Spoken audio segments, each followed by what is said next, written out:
One thing though that doesn't get spoken about enough is what you call ghost brain, where you don't write down your rhymes physically. This is something that impressed Pharrell in the studio. Can you take us through the process of how you do that?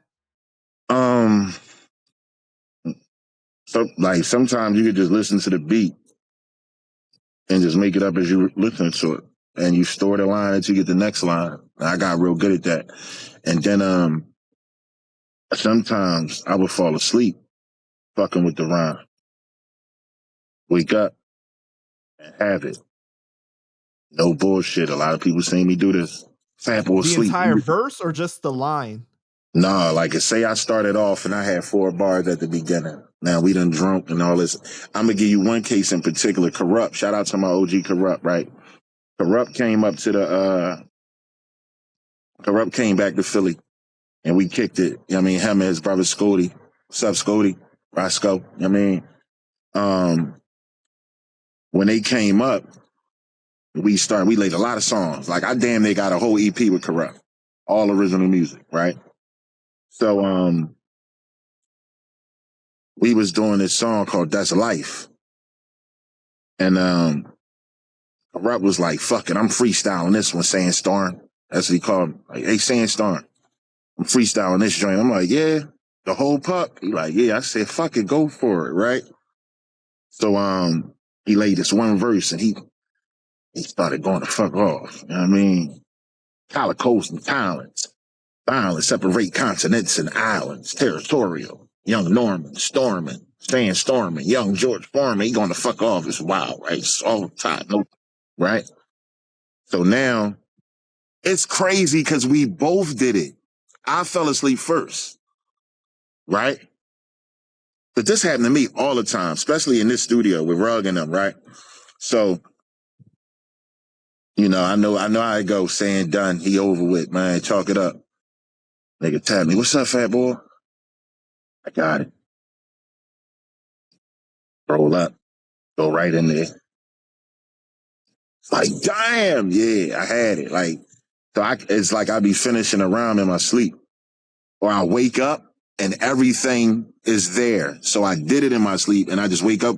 You ever dream that you brought a new pair of sneaks and everything and that shit was so real? It was in your room, where you put them on, you did everything you did with them, but you wake up and you don't got the sneaks, but everything else from that dream is with you?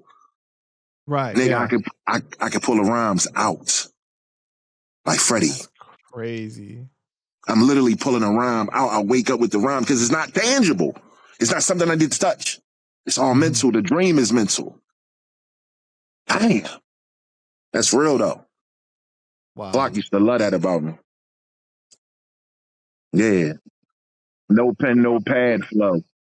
Yeah, the initial process you were talking about is kind of similar to what they say Jay and like Big would do, right? They just listen to the beat and like they write it in their head. Mm-hmm. There's only one other person I've heard talk about writing like rhymes in their dreams, basically, and that's Crooked Eye. That's crazy. I never heard him say that. Yeah, he said that he does that. I don't know if it's like every single time, obviously, but like he's done it before, you know. But I know it's just it's definitely a thing, man. I'm telling you, it's just like the best way I could describe it is how I just described it, but here go another wild one. You ever had to go to the bathroom in your sleep as a child and you picture yourself getting up, going to the toilet, lifting it and all that, and then you pissing, but you still in your bed? Yeah. See how the piss is real? But in the dream is real. All that shit really exists, but you never move. You was in the bed. So you took your leak, but in your mind you at the toilet. In your dream you at the toilet, but in real life you're in the bed. Well, with the rhyme, I'm working on it. I nod off. It become something in my dream now, and I'm minister. I'm putting it together. Sometimes I don't even remember the process of the dream. I just wake up, and I be like, put the beat on. And everything that wasn't there is there. And it ain't no more play it back and all that. Like, yeah, I think I got it. Come on.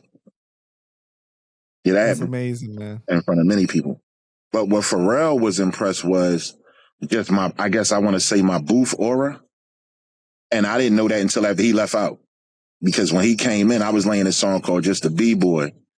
And I said something like, I was trying to get that. I kept fucking up in the beginning.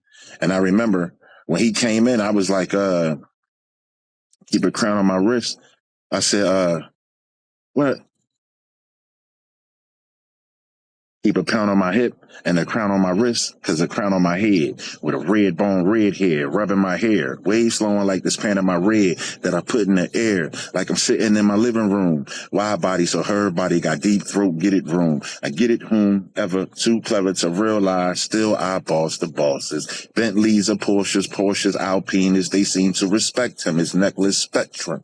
Yet them play starving, hungry, well. Let them run up army will. Wet them like seahorse, you see force breathe forth presence that niggas ain't testing. So when you see me blanging out with my bitch and take a reach, you can see your name X'd in the brick, you bitch, some shit like that. And I was doing the ad-libs to the, waves falling like the pan on my red, there, living room, her deep.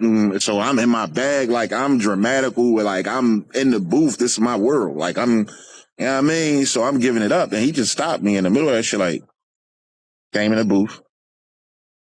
He's like, I don't know what makes you do what you do, how you do it, but that thing, don't lose it. It's everything. It's everything. It's so very dope. Don't lose it, because when you lose that, it's over. Understand what I'm saying? So yeah, he put his fist up like this and that, and he boom, stepped off. I finished the song. And I didn't feel Zach until I left the re-up gang. Like when that shit went left, that's when I felt like I ain't had nothing else in me.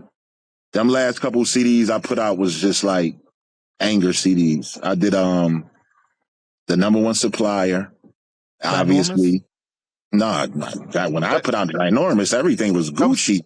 That was Everything was 2008. great with the re-up. When I put out Right. that shit, we was rolling. I did my song Anchor on that and shouted them out. Lava, Malice, Pusha, I'm on my shit. Yeah, that's when I was talking to Clark Kent on that record. Shout out to Clark Kent. My heart's bent on getting us them accolades and revenues. The hitting who? I said, be hitting who feel any different? We used to laugh at the shit they be spitting. Remember that? Well, I do. We got to. That's how I ride. Though I'm hostile, hip-hop apostle, spreading my gospel. He who forsaketh the mic and the beat tonight, choke on their words and die in their sleep. I was on the ass in that jump. Woo. Yeah, I mean, like, yeah, like it was different. And Clark was all in. I finally got him where I needed him. Like he was treating me like, all right, I want what I want for me and you, what I wanted for me and Hov, for me and Big. And once I felt like that, I began to unleash on these niggas. Like, you know what I mean? The verses was crazy. For a while, I was telling Clark Kent and Jazzo that I'm about to let my gats blow. They holding my safety. Knowing murder is my onthought. When lyrically, I got an automatic onslaught. It's like the game on me change. I'm a loan shark. Better pay me. Crush grooves like JB. Fuck who may say he got this lock. Not as long as I got this Glock. Holla at me. Yup. I'm on my Brody mission. Fall back. You don't know me. Listen, speed race with the gat. Put your ass in the pole position. Barrel to eyebrow with the beef bout now. My can of niggas is hungry. We came to chow down. You playing funny with money, the 4-pound sound. SUV your block and have a powwow. It's the game's new king, nigga. Bow down. This was on my album, man. Woo. Like, Clark understood. That's why the verses was saying shit like, you know what I mean? You know, like, if I start going back into that old catalog at that time, it was a whole lot of the new king is here and this, that, and the third. Like, and I wasn't talking about Philly. I never wanted to be king of Philly. Like, when Gil did that, a lot of niggas expected me to be really upset about it because we was close in the stew. We mobbing together. They calling him the Philly Hov. They calling me the Philly Big. You know what I'm saying? So, like, when Gil made that move, my niggas was flaming. Like, yo, what the fuck is that? And I'm like, bro, I'm coming for king of rap. I'm literally telling my nigga, I don't care. Like, I want to be king of everything. I don't care about the city. Like, we all mobbing together. I didn't see the need for that. Like, you know what I mean? But, like, for me to do it. But when he did it, I ain't care. Like, the fuck, man? Like, that's how you feel. You do my man. That shit don't change nothing over here. We still, when he was calling himself the king, guess what we was doing? Fucking shit up together. So if he was the king, I had to be like, You know what I mean? Somebody crazy. Like it was everybody was hot. Nobody took that shit crazy. Like it was a lot of hot niggas in the city. Gil was a nigga who been hot for a long time. Undisputed. Can't nobody say he wasn't. And he felt like doing that, so he did it. Like I can't knock that. You know what I mean? And that's why I didn't take offense to it. But Earlier, you were saying that the records after you had left were kind of like angry records. Do you feel that way about Mount Crushmore? Fuck no, Mount Crushmore was all the way. That ain't had. By the time I got to Mount Crushmore, I was feeling myself a little bit on that joint. Yeah, yeah, Mount Crushmore. What? I remember somebody told me Clark Kent produced Super High. I said, pull that beat up the fuck right now. I need that. He did what? My man made that? Put it up.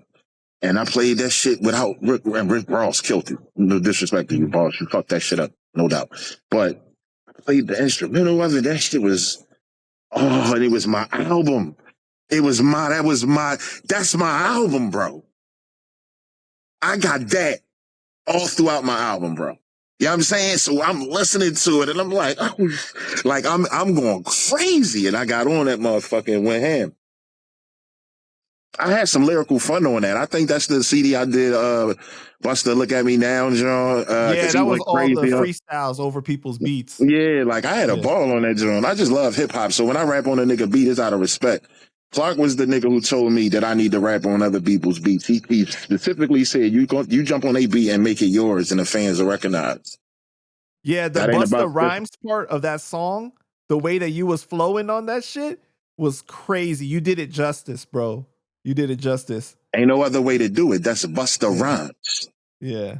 As I rewind from the juice from the mind. Heal up, will up, bring it back, come rewind. Powerful impact. Boom. You can't front on that. Like, this shit raised me, bro. I'm a student of this shit.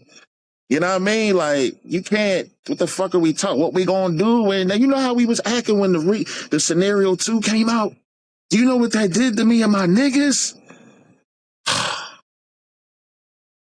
Busta Rhymes, and rest in peace to that MC they call Hood on that joint. The first nigga. Oh my God.